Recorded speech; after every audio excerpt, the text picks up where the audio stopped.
views expressed on this program are those of the hosts, guests, and callers, and are not necessarily those of this station, its management, or other advertisers. You're listening to Transformation Talk Radio.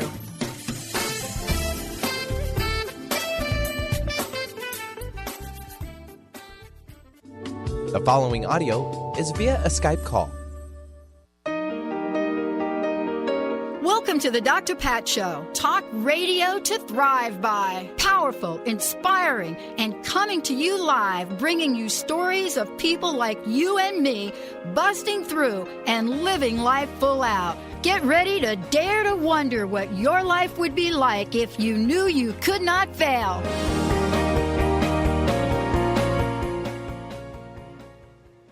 Hey, everybody. Welcome, welcome, welcome. What a great show we've got planned for you today. Of course, Dr. Glenna Rice is in the house, but we have a featured guest joining the conversation today, Ann Maxwell. First, for those of you that are thinking, yeah, I know Glenna. Well, here's the thing. I get to watch the evolution of not just, what we do here at the show, but the people that we get to work with and play with.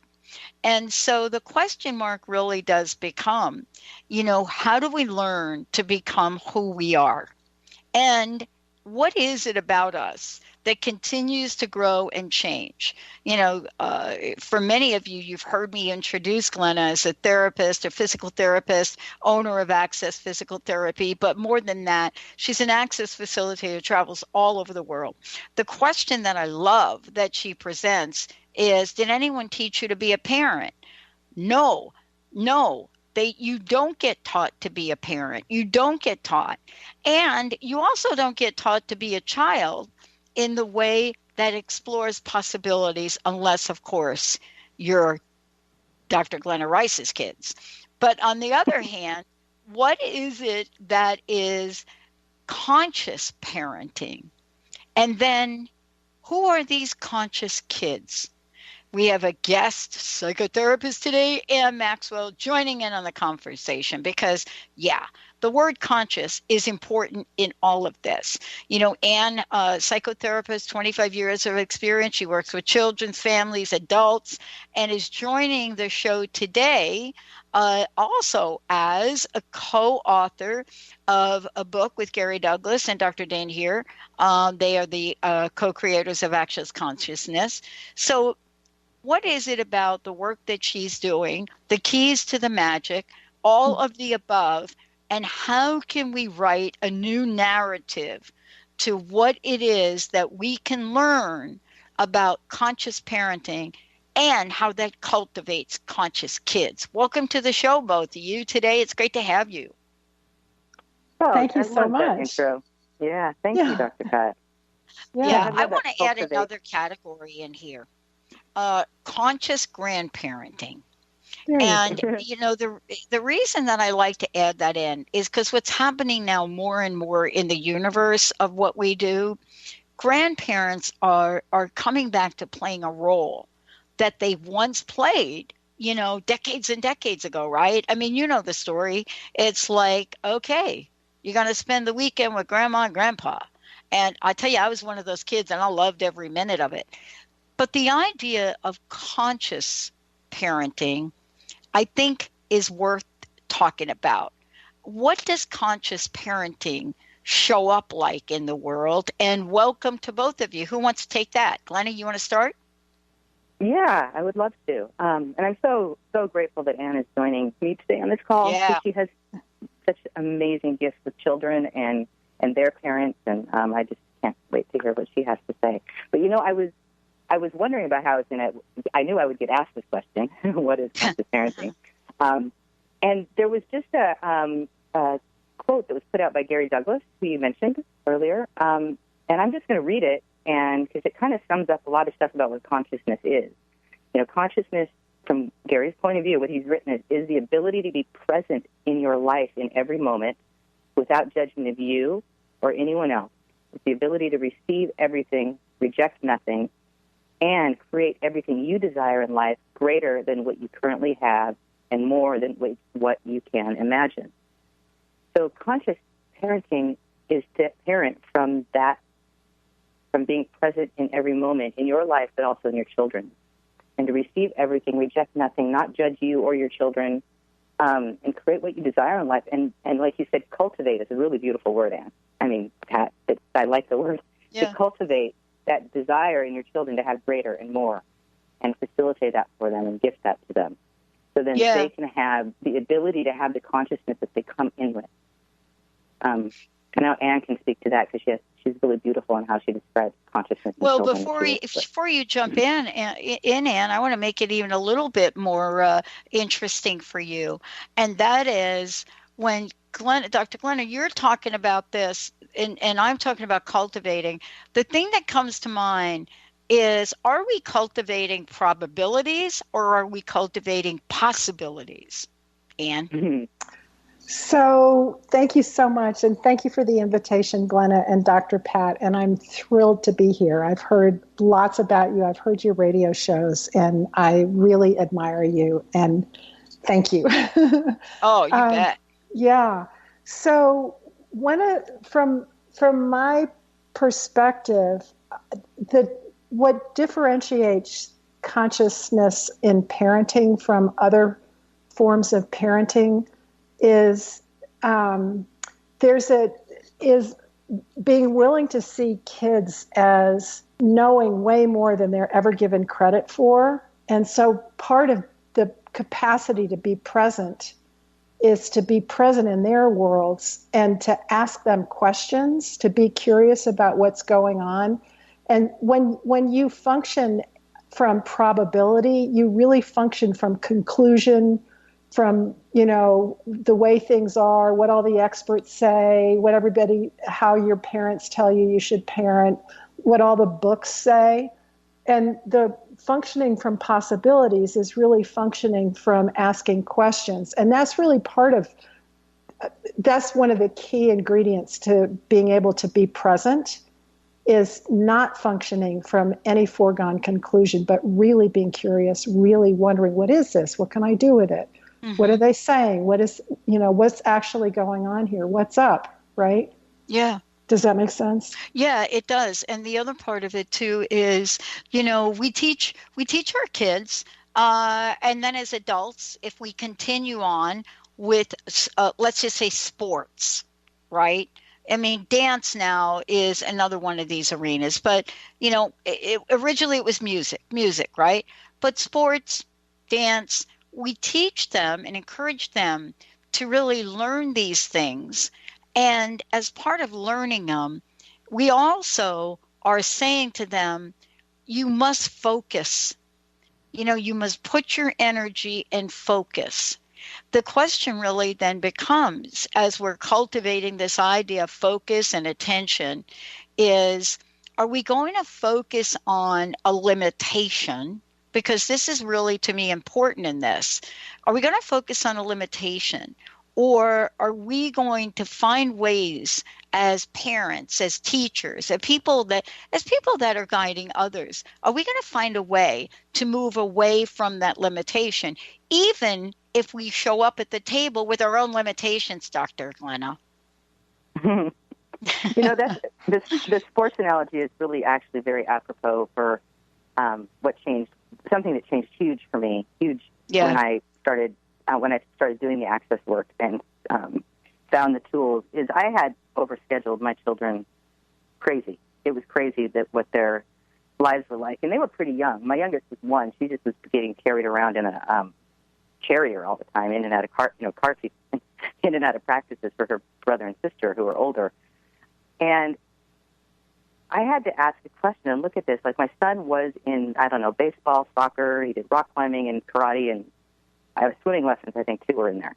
And they started out small, and then they got more times per week as he was getting older.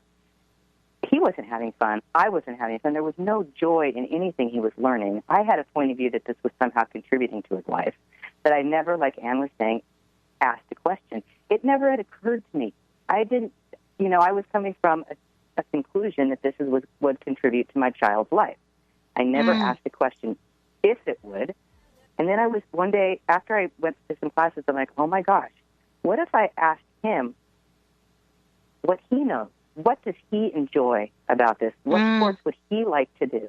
From his point of view, he's the one doing them. It's his future. It's not mine. I'm not ever going to play soccer, and I don't love going to his games every weekend. I'm not a good soccer mom, believe me. I try it. And we went down. Everything went away but karate. Everything went away. It was the only one that was a yes for him. I asked energetically his body getting that yes, no, light, heavy that we've talked about on the show many times. And I just asked him out loud, you know, what do you know? What would you like to continue doing? Would you like to continue any of them is really what I said. Right. And if you do, which one? And it was karate for him. And his sister dropped out of everything and went to some art school on the weekend, which is what she wanted. And then I have the one parenting rule that I actually have, ever really had my kids. They needed to be dressed at the door telling me to hurry up for their practices, or we didn't do the sport. Right. And that's been going on for like 10 years, and it's always been that way. My youngest daughter does cheer now, and she is dressed at the door going, hurry up, Mom, I'm going to be late. Yeah. That was awesome. Because well, then it was with their desires. Yeah. Yeah. And you know, this is really just one example, right? But it's a really important one, because what it talks about is a pattern of what I like to call delivery. You know, there's a pattern of delivery that we can get into in terms of how we think we want to guide, manage, control what's going on with our kids. And I would love for you to talk about control for a minute, because, you know, in the world, right, that we live in, I'm a parent, I'm afraid, I must control. Awesome. And so one of the what I say to parents and what I say to friends and anybody who asks me these kinds of questions is I bring them to this idea that choice creates, and the choice that you make now actually is creating a future, immediate, medium-sized, and long-term future. And kids get this. And just a really quick story, a mutual friend of Glenna's and mine, her son was 1.5 years at the time, and it was the first time in the summer that they had had a barbecue, and their family gets together all the time. And he spent the entire time running towards the grill, pretending that he was going to touch it. And she spent the entire event yelling at him, telling him not to do it. And she called me afterwards and she said, I'm not going to make it. I'm not going to live through the summer. Like, this is not fun at all.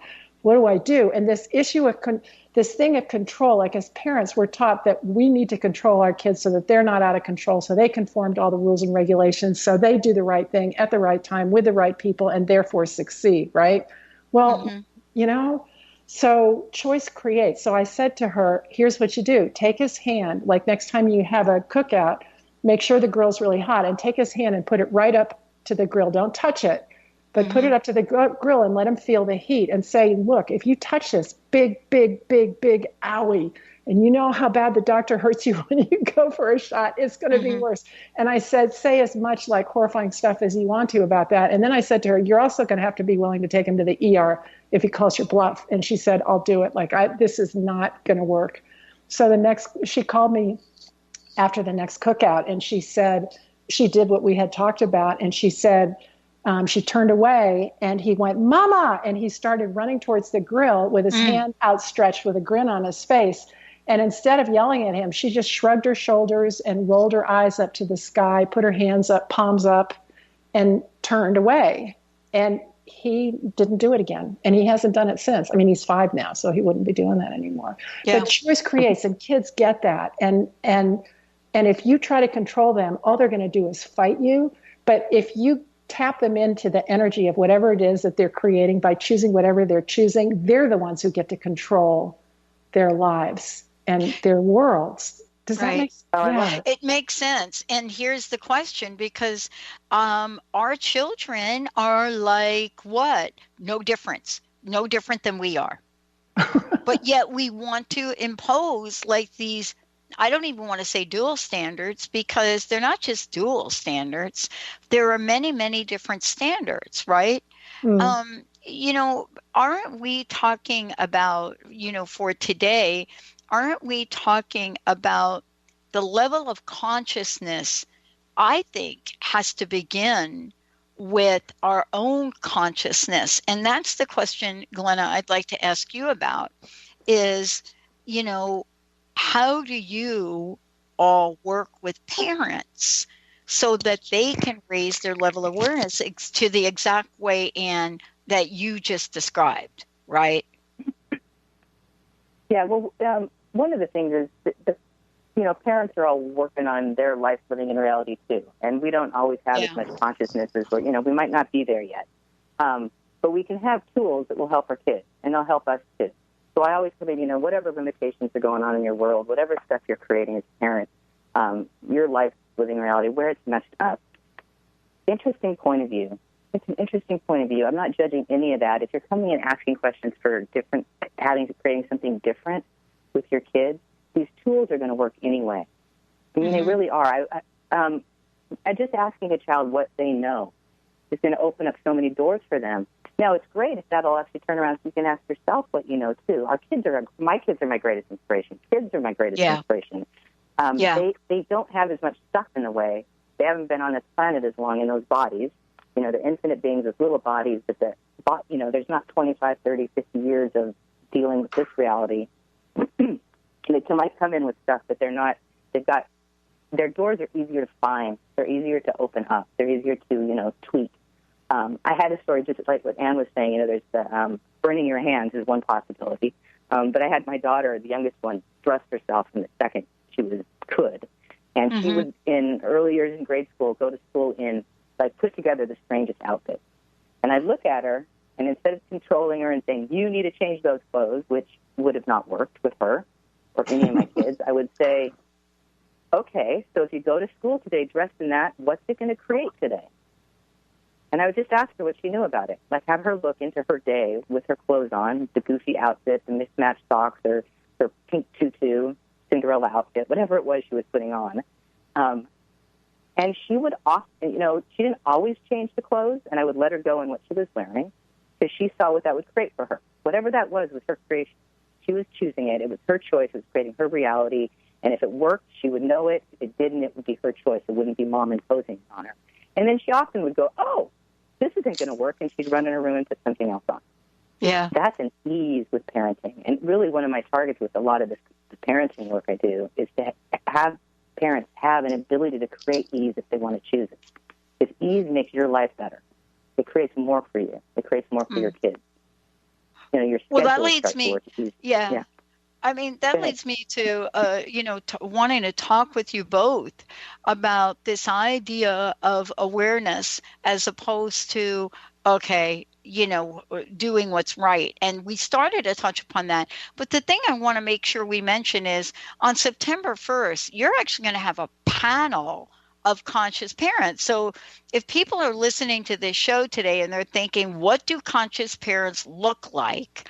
This is going to be a way to literally talk about that, but also, conscious parenting, conscious kids, also a live stream, September 9th. Tell us about what you've set up to demonstrate what this looks like for people.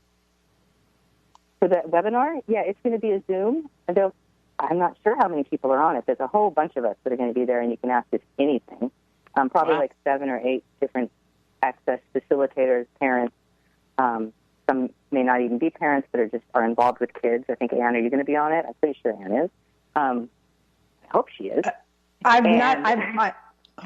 We can talk about it later. I would love to. There we go. Yeah, I would love to. You can explore what's possible. Yeah.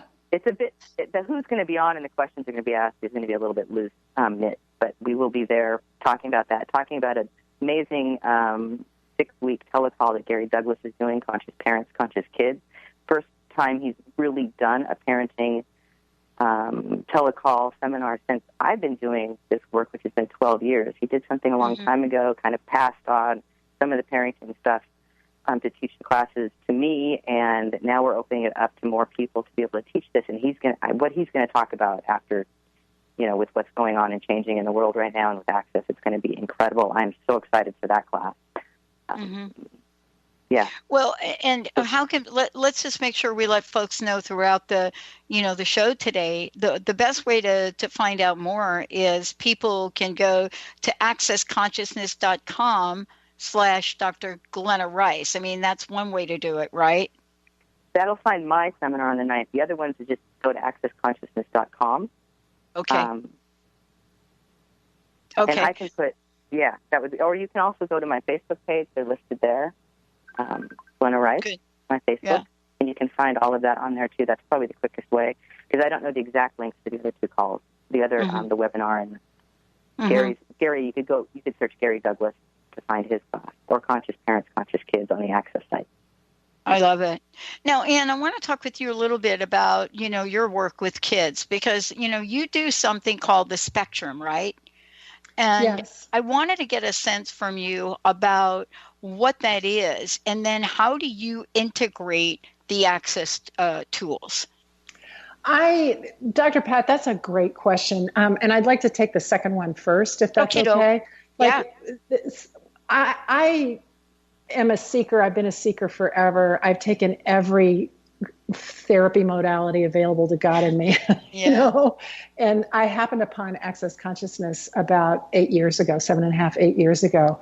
And so my practice is eclectic, and I include the best of the best. And when I discovered Access Consciousness, I didn't throw out everything that I was doing. I actually continue to keep the stuff that actually does work. And two of the principles that I've always had in my practice that we're actually talking about are this belief that everybody does the best they can with whatever tools they have available to them in the moment, right? Yeah. And then the other one is that behavior is a form of communication. And so my question when families come in and there's a lot of stuff going on is, what is it that's creating this is the best that they can do? What is it that's creating this behavior from this kid? What's he actually saying, or what does she want to get? What does she want to have told? And one of the things that occurs in adults is if as children they're invalidated and what they know is discounted or they're made fun of or they're told it isn't true or whatever, they learn not to trust themselves. Yeah. So when they grow up to be adults and all these experts tell them how to parent and what to do and what to say, even though in their heart of hearts they know that that's actually not going to work with their kid, they try it anyway, and then they think there's something wrong with them and something wrong with their kid because these tools that the experts have told them to use that should work don't, right? Mm-hmm. And so one of the questions that I ask all my parents is, what is it that you know about your kid, right? Like, what's going on? What do you know? And isn't it true that you actually know your child better than anybody else on the planet?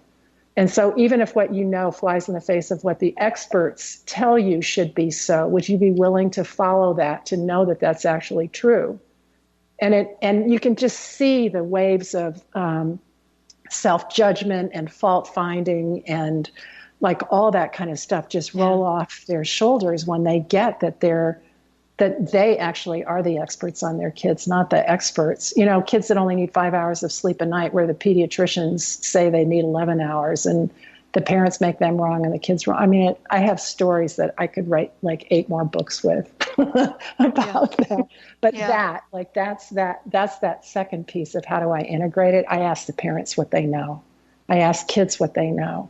And they tap into it. I don't ever tell them what they should say or do. I can make suggestions, but I don't ever become the expert over them. Mm-hmm. And isn't that, and so the reason, Ann, that's so important is to talk about is in the context of this is part of consciousness, period.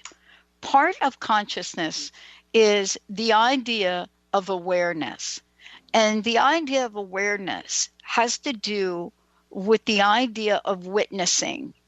And, we break it down in our own modern contemporary terms to the word listening. But when Stephen Covey addressed this ages ago with the 7 Habits, he defined listening differently as opposed to waiting to talk. And he defined it in terms of being understood.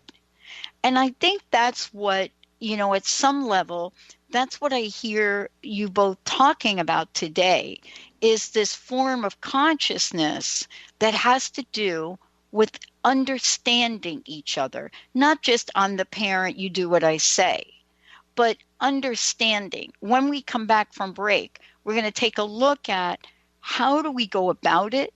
What are the tools? And what is it about this level of possibilities that could clearly change the way you're going about your day? And then how do conscious kids create differently? Stay tuned. We'll be right back. This is a story about control. My control. Control of what I say, control of what I do. And this time I'm gonna do it my way.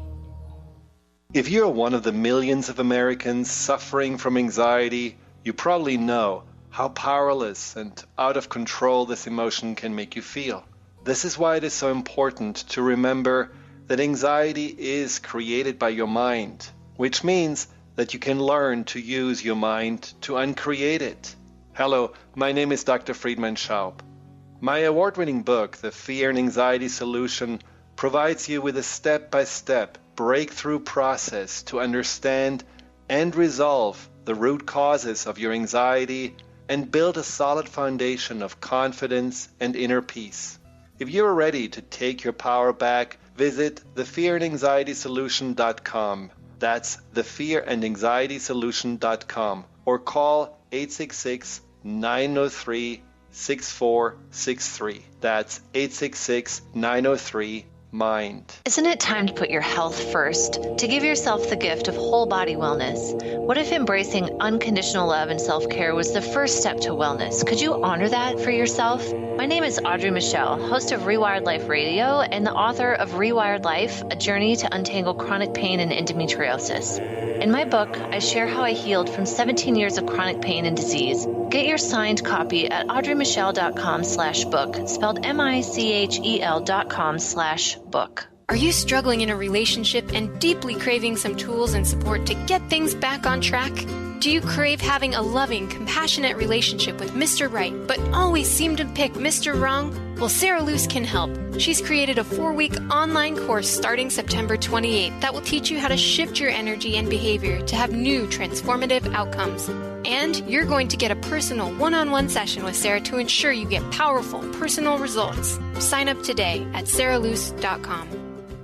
Known for his keen sense of humor, contagious smile, and extensive esoteric wisdom, EJ translates deep spiritual wisdom into practical advice to empower you to live your happiest, most fulfilled experience. Mystic Living Radio, Deep Spiritual Wisdom, Practical Advice with EJ, Eliyahu Jihan. This hit show delivers profound experiences for all who want to live life to their deepest desires. Tune in monthly for Mystic Living Radio. Learn more by visiting vitaltransformation.org. How would you like increased health and vitality? How would you like to avoid the onset of disease as well as slow the aging process? This is all possible through a simple, safe, and natural process. Every day we are either moving toward wellness or away from wellness. Hi, I'm Mary Jane Mack. I'd like to be your partner in achieving optimal health. Contact me now at maryjanemack.com or call 425-392-0659. Visit maryjanemack.com. I hope you enjoy this as much as I do. Are we ready? I am. 'Cause it's all about control. And I've got lots of it.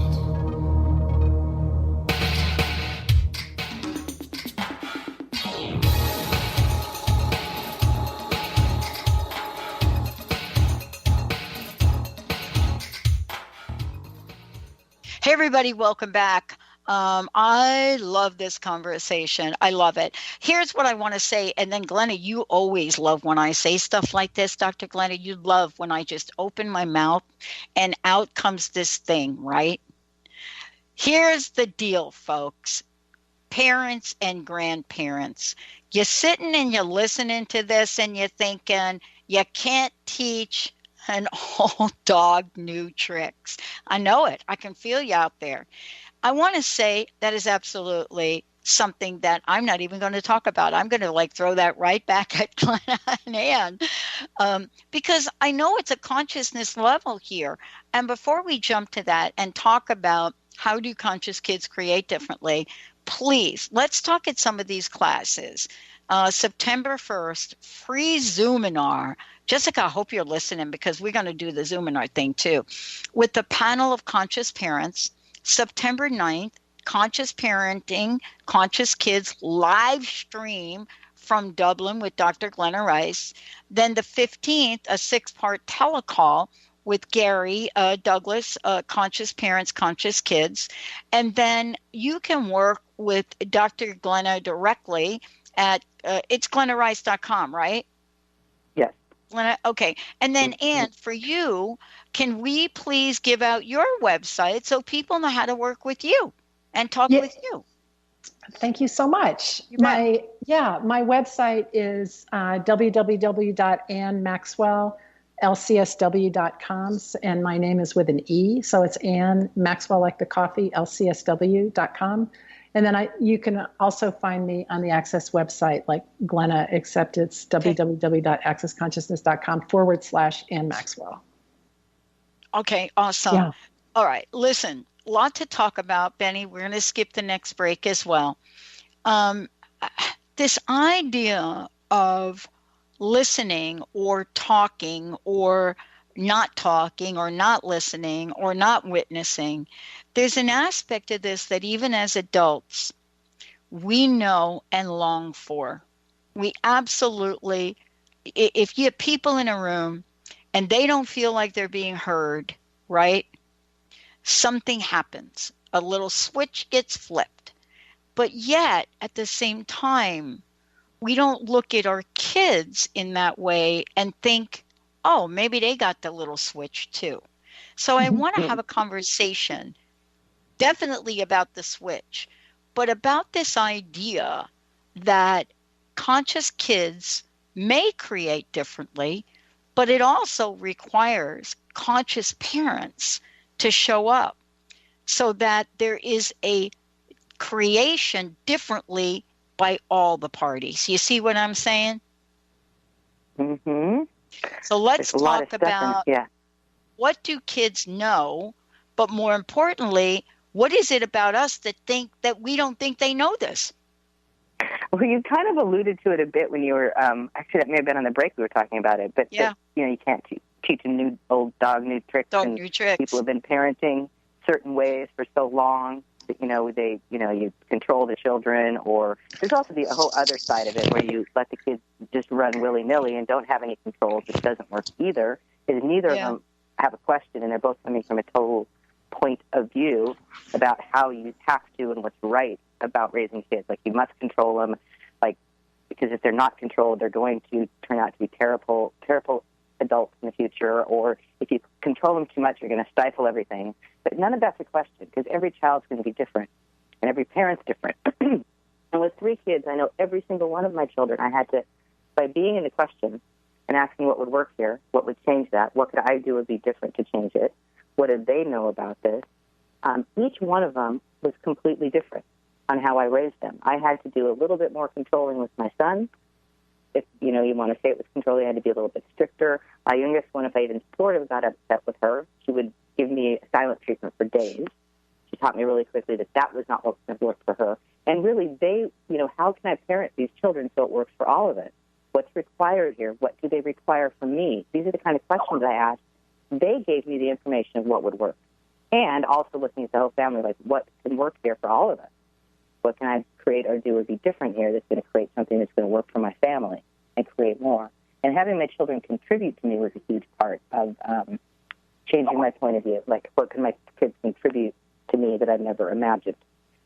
And they would start changing things. Things would start working better. So being a parent, doing parenting the right way, if I was coming from the point of view of this reality about how we should parent, none of the things that ended up working so amazingly well and creating these fabulous children would have been available to me if I wasn't in the question all the time. I don't know if that kind of helps with, Yeah. And, this is something that, let's go back to you. The idea you can't teach an old dog new tricks. We're also talking about you got to have a starting point. right? We have Right. to have a place to start here. Right. And one of the things that I get is, what if that's actually not true, that you can't teach an old dog new tricks? What if that is not true? Yeah, if the old dog is curious and wants to learn new tricks, totally you can teach an old dog new tricks. And that's a lot of the energy that parents bring to me when they come to see me. Like parents who are stuck in their ways and want to be proven right about everything tend not to come see me, because I'm not about that. I'm about giving people whatever change they would like to have. So that deal of teaching an old dog new tricks, it all begins with a question. And usually parents bring their kids into therapy because something's not working right in their worlds, either at home or at school or out in the community or all three places. And they want to know what else they can do, what they can actually do different. And they come in from that point of view. What we're doing isn't working. And that's really the starting point. And a lot of times, it's funny, I don't know, Glenna, whether you've talked about this before, but a lot of times the kids are like a catalyst for the parents to get whatever change it is the kids know the parents need to get. So the kids will act out. Absolutely. Right. The kids will act out and need to come into therapy. And then I end up talking to the parents the whole time, and the kids go play in the corner, and then everything's good until it's not. And then the kids act out again, and then the parents come in. And I've had case after case after family after family after family like that. And the parents will finally acknowledge it. Oh my God, I get that, that I'm the one who's actually being asked to shift and change a little bit. And every time I do, everything at home settles down and gets easier. And there's this willingness. It's not a question of being proven wrong, but it's a willingness to try new things and it's almost to leap off the precipice. Like for that mom to have the pediatrician be yelling at her and telling her that her kid needed 11 hours of sleep when he never gotten more than 5 hours in his life, when he was 5 years old. For her, that was a leap to trust what she knew about her kid over the rules and regulations of the pediatrician. And so it takes that kind of courage and that willingness to sort of stand up and to know what you know, and to not bow in the face of people telling you that you're wrong. And so, I mean, there's so many examples of ways that parents can be that and do that. But for you had asked me a question about kids on the spectrum before, right? Yeah. And those kids are different. There's nothing wrong with them. They just simply function differently from other kids. And they need, from parents, what they need is for parents to translate who they are and what they're about to the schools and to the people who are with them during the daytime when the parents aren't there. And so as an example, when a lot of kids on the spectrum will perseverate on something. So I had one little guy who was 7 years old who thought and talked about nothing but bugs, and everything had to do with bugs. And in the second grade, he had a teacher who was awesome, who taught him math, reading. I can't remember what all the other subjects were. Yeah. Counting bugs, learning about bugs, writing about bugs, reading about bugs, like whatever. It was all about bugs. Like that degree of flexibility on the part of people who are with these kids because they really don't fit into this matrix or into these rules and regulations about the way things should be. So, well, they don't. And you know what I find interesting about this, and probably we're not going to have a whole lot of time in this show to talk about it, but I want to mention it. They are worldly. Now, what do I mean by that? They're wonderful. Worldly. Yeah. And so there's this notion that, pack my child up, send them to school. They come back and they have no clue about what's going on in politics. That is so not correct. Mm-hmm. And they've become more worldly. Do you find that could be a little dilemma for parents? Because there are some parents that are in their busy, and they don't really, they'll tell you, I don't have time to be worldly. I don't really know what to do, when my child comes home and wants to tell me that the state of California is going to be 100% green in 10 years. What does that even mean? And so how do we work with this? Because children are getting more worldly, and they have their own set of differences. Just like you talked about, the spectrum is a perfect example. I was a kid that was we don't call them learning different now. Now we have politically correcticized this to say, yeah, you're not as smart as somebody else, Pat. But now we say, geez, she's learning different. And there's a spectrum, and the spectrum is getting larger. So the question is really, what do we want to know for parents as to how do we invite this new level of worldliness of children into the conversation? Oh, great question. And we've kind of talked about that a bit already. It's really, you can just simply ask them what they know about it and be curious. And if you're not curious and it's not that, it's not something you want to have that conversation, you can still ask them what they know, and acknowledge what they know and acknowledge how they are different. Like, one of the things about, you were talking about understanding. Understanding is kind of small with what people really require and desire. People want to be acknowledged. Children want to be acknowledged for what they be and who they be and how they create. And that acknowledgement is part of what we do with this work, is to acknowledge people's beingness, what they know, to acknowledge who the kids are, what they're creating and what their futures can be, and how to contribute to that. Mm-hmm. So asking your child what they know and how does that get, what do you see what do you see as a future with this worldliness you just brought home? So there's another bit here that was just when you were talking about it. This is one of my favorite parenting tools to give in the classes, is asking, is there anything required of me right now with your kids? And what most parents find out is their requirements are about 5% of what they actually thought they were, even when children are very, very young. Children just want to know you're there, you don't take your energy out of their world, and when they need you, you're going to be there. But they require much less than we as parents come in thinking they do.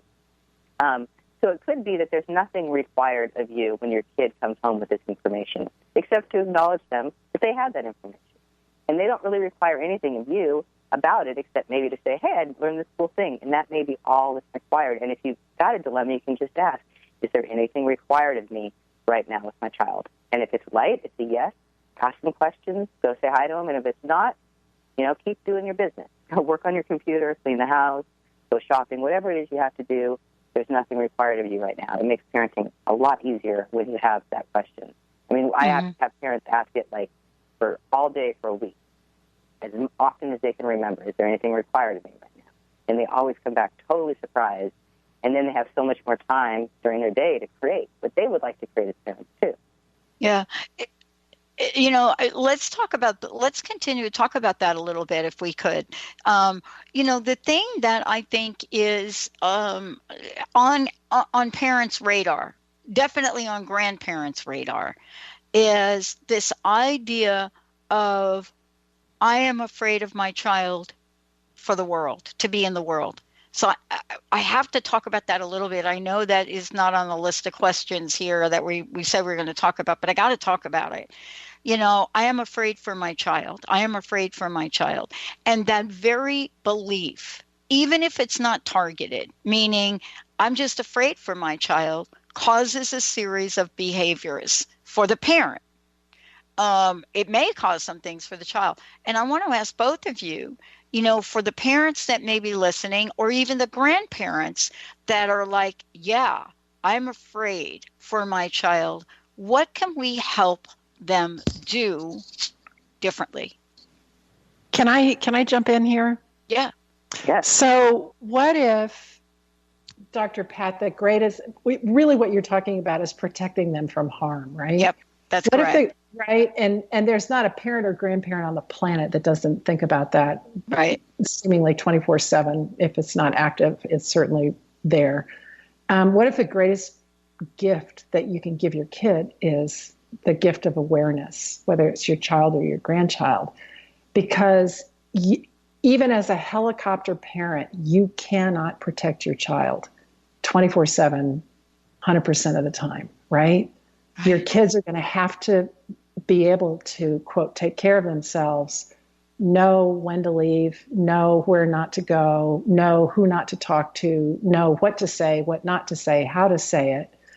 And so this gift of awareness, like, how do you do that? You ask them a question. You ask what Dr. Glenna has been talking about. You ask them what they know. Like, what do you know about that? And when you ask it, so I have tons of stories. One really quick story. Go for it. Okay. There was it was every parent and grandparent's nightmare. There was a 9-year-old girl who disappeared in Westminster, Colorado about 7 or 8 years ago. And she disappeared about half a mile away from my practice. And all the parents, at the time, I was seeing upwards of 30 to 40 kids a week. My practice was just full blown, and every parent was freaking out, and all the elementary schools were shutting down, and there were these lines of FBI agents that were going through field after field after field, culling the fields for evidence, like forensic evidence and that kind of stuff.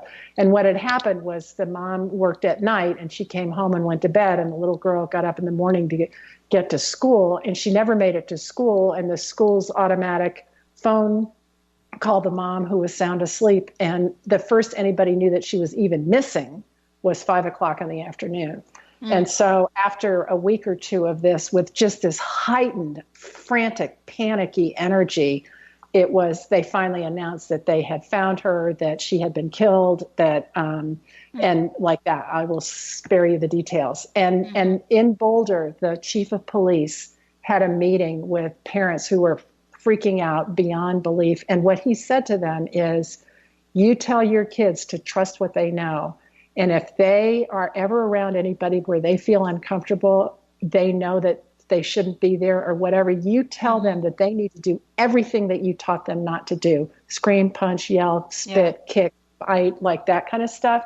And it really created a shift in the parenting community in the local Denver area, from this heightened panic of, I'm going to hold my child's hand until they get on the school bus, to, oh, okay, we can actually teach them and ask them questions. What do you know? Yeah. Right? Like, what do you know? And that's the gift of awareness. And the gift of awareness, it's not even anything that you think about. It's not cognitive. It's that people talk about it as that sixth sense, or an intuition, or an inkling, or a sense of. I have a term for it. I have a term for it because I grew up with it, Ann. And what you're talking about, I wish there was a course. Maybe you both do this and teach this at Access Consciousness. But if Gary and Dr. Dame want me to teach this class, this is my wheelhouse. It's called Street Smart Sense. Right. This is me. Mm-hmm. I grew up in New York. I created street smart spirituality. It doesn't mean I walk around in fear, because you're not going to stop me from going down to Manhattan or going down to the West Village. Right? Exactly. That's what we're talking about. Right. Like, but I'm not going to go down there and look like a tourist with my big purse hanging out with no zipper. We're not doing that. And as a mom, if you have an 8-year-old kid, you wake up or you stay up until they get on the bus, right? Yeah. It's like because the kid that did it to her was 17, and his mom turned him in. It's like, which mom was more aware, right? Oh boy, wow. No kidding. Wow. I know. Yeah. You know, this is another one of my favorite parenting tools, gifts to talk about with parents, is that fear. You know, basically, you're not considered a good parent if you're not concerned and worried about your kids in this reality. And that worry creates strange, if you're worrying about something that's not happening, like your kid's going to fall off a ladder or out of a tree, or they're going to get hit by a car, that actually creates an energy in the child of being afraid of things that don't exist. So 24/7. Their awareness. 24/7 afraid. Yeah. So one of the things parents can do when you have that state of anxiety or worry or fear from your kids is to ask, are my children going to be okay? Now, everything else about empowering them to know the best protection for children is their awareness. It's to give them that awareness.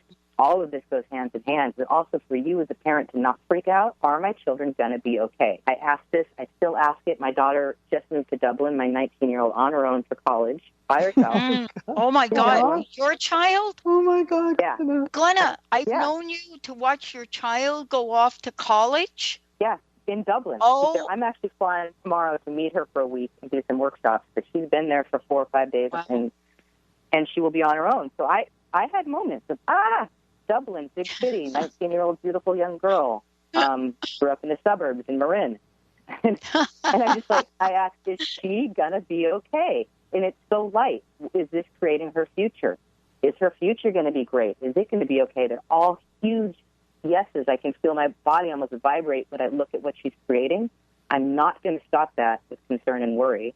Wow. I know she's going to be okay, and I'm going to contribute everything I can to help her create what she's creating with her future. So what is required of me? I'm going to go there and help her move into her apartment next week, and then I'm going to fly back home. But this allows me to have engagement, so I don't have to be that concerned parent. And I've used this with swimming lessons when kids were little. My youngest jumping into the pool at 3 years old, couldn't swim, never had a lesson, going into the deep end. And I asked the same thing, is she going to be okay? Totally light. And, is this creating her, what is she creating? Is it fun for her? It was all light. And I watched her in about 30 minutes teach herself how to swim. If I'd been afraid or done any of that as a parent, she wouldn't have had that. And that way she is of being able to teach herself amazing stuff with her body. At 13, she still has it. And I know that, at that moment, if I could have shut so much of that off, if I said, get out of the pool, oh, my God, you can't jump in the deep end. You're not safe. I didn't do any of that. I allowed her to be with an awareness that she was going to be okay. Now, I've gotten a couple no's with friends in teenage years, like, that's not going to be good. They're not going to that party. That's not okay. And walked into the kids' room and said, what are you aware of about this party? Is this going to be fun for you? And every time I got the awareness, they were like, no, I don't really want to go out with these friends. The 2 or 3 times, for sure, they got the energy. They knew. I just was able to ask them a question, and they knew not to go. No argument, no fighting, you can't go. They got it each time. Great tool for creating parenting with. I love it. I have to tell you, I just came up with a topic that I would love for you to address on a future show. And here's what I'm struck by, and I'm going to make it quick because I know we only have a couple of minutes. I grew up with a mom, and my mom committed suicide when I was 6. My dad remarried really quickly. My stepmom pretty much taught me everything that you hear coming out of my mouth right now, today, and anytime you ever hear me speak. And I don't know why I feel that there needs to be something, a workshop, something that, and I don't really say this because I don't believe in separating people, but I think step parents need a separate access consciousness something. Now, you probably all think, no, parenting's parenting, but for me, I watched the series of maneuvers my stepmom had to do to keep her own identity and raise us kids the best she can. And I don't know, is there a difference for you? And maybe this is a cliffhanger question for next time. Oh, I think it's a great idea. It may be, I'm going to do more call series, and that could be one whole call on that. I do absolutely agree that there is, if you're and knowing that your children choose us as parents, they also choose step parents, can really be something that contributes to step parents. If they ask this child, did these children choose me as their step parent? And having that awareness can be, okay, how can I contribute? What was it that they required of me? But did they, what was it about me that they chose? Could be something that can create more ease.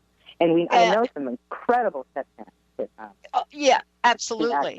Absolutely. And, Glenna, what I'm talking about is, and the reason I'm mentioning it to you, and you know me, I don't care that we're live on air. I think that there are people like my mom that didn't have these tools, but she kind of had them a little bit. And this is a woman who had her first child at 12 and her second child at 13, my stepsisters. But in the end, our culture right now is producing more step parents than genetically modified corn. And and nobody's really saying step parents are great. How can we help make them greater? That's your new book, Glenna. I like that. How can we make? I just like that whole question. So let's you and I after this, let's get on the calendar, because I think this is a conversation that we really don't like to have because there's such a stigma around it. Well, I want to thank you both for today. This hour has zipped by. One last thing, last parting words, last message. What do each of you like to say here today? And thank you so much. Be willing to know what you know and ask the children what they know. what else is possible with parenting you've never considered. I love it. Anne, thank you. What would you like to leave us with? Glenna pulled the words right out of my mouth. Those are my favorite questions. What do you know about your child? And to kids, what do you know? And tell me more. And ask your kids questions. When they come to you with a problem, ask them, so what else? And what else do you know? The preceding audio was via a Skype call.